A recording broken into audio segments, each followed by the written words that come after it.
சென்னை மாநகராட்சி தனியார் இந்த இறுதி ஊர்வலம் செய்யக்கூடிய நிறுவனமும் இணைந்து அண்ணா நகர் மண்டலத்தில் 12 ஃப்ரீசர் பாக்ஸை இங்கேயே இறந்தவர்களின் உடலை வைப்பதற்காக ஏற்பாடு செஞ்சுருக்காங்க. அதே போல் ஒரு வருஷம் வரை இங்கே கிரிமிட்டேஷன் செஞ்சு, அதாவது இறுதிச் சடங்குகள் செஞ்சு உடல் எரிக்கப்பட்டவர்களின் உடல் உறவினர்களிடம் ஒப்படைப்பதற்காக அந்த சாம்பலை ஒரு வருடம் வரை பத்திரப்படுத்தி வைப்பதற்கான பாதுகாப்பு வழிமுறைகளையும் சோதனை முறையில் கடந்த 4 மாதமாக செஞ்சு வர்றாங்க. இது குறித்து அந்த தனியார் நிறுவனத்தினுடைய உரிமையாளர்களும் நம்மிடையே இருக்கிறாங்க.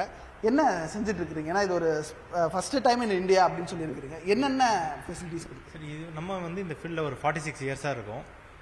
எங்ககிட்ட மக்களோட கோரிக்கை தான், நம்ம வீட்டில் எப்படி ஸ்டோரேஜ் பண்ணுறோமோ வெளிநாட்டில் இருந்து இல்லை உறவினர் வரலாம் அவங்க உடலை பாதுகாப்பாக வைக்கிறதுக்காக ஃபெசிலிட்டி கேட்குறாங்க.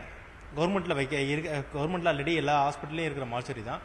அவங்க ஈஸியாக அணுகக்கூடிய மாதிரி ப்ரைவேட்டில் கேட்டாங்க. அதுக்கான இட வசதி கவர்மெண்ட் கிட்ட நாங்கள் அந்த ப்ராஜெக்டை முன் வச்சோம். அவங்க தேவைகளை புரிஞ்சுக்கிட்டு கவர்மெண்ட்டும் ப்ரைவேட்டும் பார்ட்னர்ஷிப்பில் உருவாக்கப்பட்டது தான் இந்த ஃப்ளையிங் ஸ்குவாட் ப்ராமிஸ் மார்ச்சரி. இதில் நாங்கள் மினிமம் 30 to 40 days வரலாம் வித்தவுட் எம்பாமிங்கில் ஒரு பாடியை ஸ்டோரேஜ் பண்ணி வைக்கிறோம். சேஃபாக டீகம்போஸ் ஆகாமல் பாதுகாத்து கொடுக்குறோம். எவ்வளோ டிகிரி செல்சியஸ் வரையும் இந்த பாடி வைக்க வேண்டியது இருக்குது? நார்மலாக ஒரு பாடி 4 to 5 டிகிரி பாசிட்டிவ் ப்ளஸில் மெயின்டைன் பண்ணாவே போதும். நாங்கள் -15 டிகிரியில் நீங்கள் பார்த்தீங்க, இப்போது -15 டிகிரியில் நாங்கள் ஃப்ரீஸ் பண்ணி வைக்கிறோம். அது இல்லாமல் இதில் எம்பாமிங் காஸ்ட்லாம் அண்ட் டிரான்ஸ்போர்ட் காஸ்ட்லாம் இதில் கம்மி பண்ணுறதுனால நாங்கள் டைரெக்டாக -15 டிகிரியில் நாங்கள் மெயின்டைன் பண்ணுறோம். பின்னாடியே கிரிமிட்டேஷன் ஏரியா இருக்குது, அதாவது அந்த எரியூட்டும் மேடை இருக்குது. இங்கேயும் மேலேயும் என்னென்ன இதை செஞ்சு வச்சுருக்கிறீங்க? இங்கே என்னென்னா, போதிய இடவசதி இல்லாதவங்க இல்லை அப்பார்ட்மெண்ட்டில் ரொம்ப நாள் வச்சு ரிச்சுவல் பண்ண முடியாத இருக்கிற மக்கள் இங்கே மேலே ஹால் ப்ரொவைட் பண்ணுறோம். அங்கேயே இறந்தவங்க இப்போ வீட்டில் ஃப்ரீசர் பாக்ஸில் வச்சுட்டு அதுக்கு அடுத்தது இறுதி சாங்கியம்லாம் செய்வாங்க, சடங்குகள்லாம் செய்வாங்க, இல்லை ப்ரேயர் மீட்டிங் வைப்பாங்க கிறிஸ்டியன்ஸு. இதெல்லாம் மேலேயே பண்ணி செய்யக்கூடிய அளவுக்கு வசதி செஞ்சுக்கிருக்கோம். அவங்களுக்கான ரெஸ்ட் ரூம், வாஷ்ரூம்ஸு, ஃப்ரீசர் பாக்ஸுக்கான இதுவும், ப்ரேயருக்கு மீட்டிங்கான ஸ்பீக்கர் ஃபெசிலிட்டி எல்லாமே கொடுத்துருக்கோம். அதே போல் இங்கே அந்த இறந்தவர்கள் இறந்து அவங்களுக்கு இறுதி சடங்கு செஞ்சு இந்த சாம்பல் வைக்கிறது அப்படின்றதுக்கான ஒரு ரேக்கை இங்கே உருவாக்கியிருக்கிறாங்க. கிட்டத்தட்ட ஒரு நிறைய ரேக்ஸ் இருக்குது, இந்த அஸ்தி ரேக்ஸு. அந்த அஸ்தி ரேக்ஸை பற்றி கொஞ்சம் சொல்லுங்கள். இந்த அஸ்தி ரேக்ஸில் எவ்வளோ நாள் வரையும் நீங்கள் அதை வைக்கிறீங்க? என்ன வழிமுறைகள் அதில்? இப்போது இந்த மார்ச்சரிக்கு முன்னாடி எங்கள் ஆஃபீஸில் ஸ்டோரேஜ் பண்ணி கொடுத்துக்கிட்டு இருந்தோம். இப்போ மார்ச்சரிக்கு அப்புறம் எங்கள் பர்டிகுலராக நிறைய பேர் வீட்டில் பத்திரமா வச்சிருக்க முடியுமான்ற ஒரு கேள்விக்குறி இருக்குது. வீடு ஷிஃப்டிங் இருக்கணும், இல்லை ஒவ்வொரு ஃபங்க்ஷன்லையும் எங்கே வச்சோன்றது ஒரு மறதை ஆகிறதுக்கான வாய்ப்புகள் இருக்குது. இன்னொன்று சேஃப்கார்டு பத்திரமா இருக்கணுன்ற ஒரு இதுக்காக இப்போது இந்த ட்ரையல் பீரியடில் 1 இயருக்கு மேலேயே நாங்கள் வச்சு கொடுத்துருக்கோம். இப்போ இங்கே ஆஃபீஸ் ஓப்பன் பண்ணதுலேருந்து நாங்கள் ஒரு இந்த 2 இது அவங்களோட டெத் சர்டிஃபிகேட்டோட அவங்களது பேக்டு ஃபுல்லாக ஏர் கண்டெய்னரில் இவங்களுக்கு 1 இயராக ஸ்டோர் பண்ணிகிட்டு இருக்கோம். இவங்களுக்கு 6 மந்த்தாக இப்போ ஸ்டோரேஜ் பண்ணியிருக்கேன். இவங்களுக்கு நேற்று கிரிமேட் பண்ணவங்க, அவங்களையும் நாங்கள் ஸ்டோரேஜ் பண்ணியிருக்கோம். இவங்க ஒரு 4 days. இது மெயினாக எதுக்காக ஸ்டோரேஜ் பண்ணியிருக்காங்கன்னா, அவங்களுக்கு ஒரு வேண்டுதல் இருக்கும். எங்கள் அப்பாவோட அஸ்தி காசியில் கரைக்கணும், கங்கையில் கரைக்கணும், ராமேஸ்வரத்தில் கரைக்கணுன்றா. அது வரலும் ஒரு 1 இயர் முடிஞ்சிட்டு போவாங்க. எல்லோரும் உடனே பிளான் பண்ணி போக முடியாது. இங்கே நம்மளோட பீச்சில் கரைச்சது போக மற்றது காசி ராமேஸ்வரத்தில்னு ஒரு வேண்டுதல் இருக்கும். அந்த புனித தலங்களில் போய் பண்ணணுன்றதுக்காக ஸ்டோரேஜ் பண்ணி பத்திரமா வச்சிருக்கோம். சவால்கள் இருக்கா?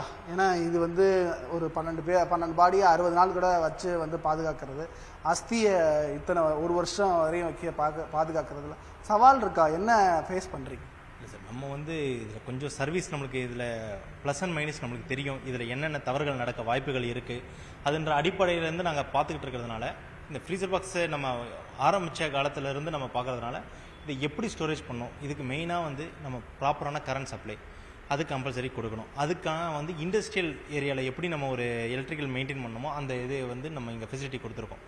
ஒருவேளை ஏதாவது ஒரு இதில் கரண்ட் கட் ஆகுது, பர்டிகுலராக ஒருத்தவங்க மேனுவலாக சுவிட்ச் மாற்றி ஜென்செட்லாம் ஆன் பண்ணணும்னு அவசியம் கிடையாது. கரண்ட்டு கட் ஆச்சுன்னா டிஃபால்ட்டாக ஜென்ரேட்டர் ஆன் ஆகிடும். அது 3 ஃபேஸில் ஒரு ஃபேஸ் போனால் கூட டிஃபால்ட்டாக ஜென்ரேட்டர் ஆன் ஆகிடும். நம்மளாம் பார்த்துட்டு ஃப்ரீசர் பாக்ஸ் கரெக்டாக இருந்ததுன்னா ஜென்ரேட்டர் ஆஃப் பண்ணலாம், இல்லைன்னா ஒரு ஃபேஸ் போனாலும் ஜென்ரேட்டர் ஆன் ஆகிடும். நாங்கள் எந்த விதத்துலையும் அந்த ரிஸ்க் எடுக்க விரும்பலை. அந்த விஷயத்தை மெயின்டைன் பண்ணுறோம். அதனால தான் 24/7 மானிட்டரிங், சிசிடிவி மானிட்டரிங் இருக்குது. மேன் பவர் 10 பேர் எப்பயுமே 24/7 இங்கேயே இருக்காங்க. கேர்டேக்கர்லேருந்து க்ளீனிங்லேருந்து எல்லாமே கரெக்டாக மெயின்டைன் பண்ணிகிட்டு இருக்கோம். இதுவரையும் ஒரு 4 மாதமாக இதை பண்ணிகிட்டு இருக்கீங்களே, 4-5 மாதம் ஆயிடுச்சு. எவ்வளவு பாடிஸை இது வரையும் இங்கே ஸ்டோர் பண்ணி கிரிமேட் பண்ணியிருக்கீங்க? எவ்வளவு அஸ்திகள் இங்கே ஸ்டோர் பண்ணி?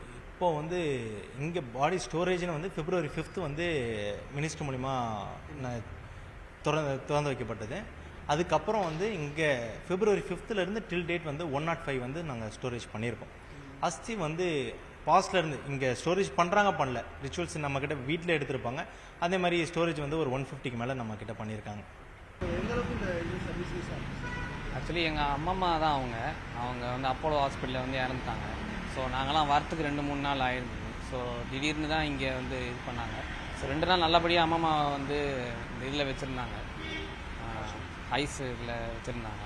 அதுக்கப்புறம் வந்து இந்த மேலே இது இந்த பூஜைலாம் வந்து ஒரே இடத்துல பண்ணலான்னு சொல்லியிருந்தாங்க. ஸோ நாங்கள் வந்து பார்த்தோம், ரொம்ப நல்லா பண்ணியிருந்தாங்க. எங்களுக்கு வந்து ஆக்சுவலி எங்களுக்கு அந்த அளவுக்கு தெரியாது. ஸோ இவங்கெல்லாம் பூஜைலாம் பண்ணி அம்மாவை வந்து நல்லபடியாக இது பண்ணிவிட்டு அப்புறம் அவங்களோட அஸ்தியை வந்து நல்லபடியாக வச்சுருந்தாங்க. இப்போ நாங்கள் ராமேஸ்வரம் கிளம்புறோம். ஸோ அதனால் இப்போ வந்து நல்லபடியாக பேக் பண்ணி கொடுத்துருக்காங்க. ஸோ ஆமாம், அஸ்தி இங்கேயே ஸ்டோர் பண்ணியிருந்தோம், இப்போ வந்து எடுத்துகிட்டு போகிறோம். ஸோ அதான் நாங்கள் எங்கள் இதில் எந்த இதுவும் பண்ணல. ஸோ எல்லாமே இவங்களாம் வந்து நல்லபடியாக பண்ணியிருந்தாங்க. எல்லாருக்கும் ரொம்ப சந்தோஷம். அப்பா அம்மா மாமாங்கள் எல்லாருக்கும் ரொம்ப சந்தோஷமாக இருந்தாங்க. ரொம்ப நன்றி. ஏன்னா இவ்வளவு ஒரு முக்கியமான விஷயத்த மாநகராட்சியும் தனியார் நிறுவனமும் சோதனை முறையில் இந்த மண்டலத்தில் அண்ணா நகர் மண்டலத்தில் பண்ணியிருக்காங்க. அடுத்த கட்டமாக இதை விரிவாக்கம் செய்வதற்கான ஏற்பாடுகளும் மாநகராட்சி செய்யும் என்று எதிர்பார்க்கலாம். ஒளிப்பதிவாளர் நிர்மலுடன் நியூஸ் 18க்காக சுபாஷ் பிரபு.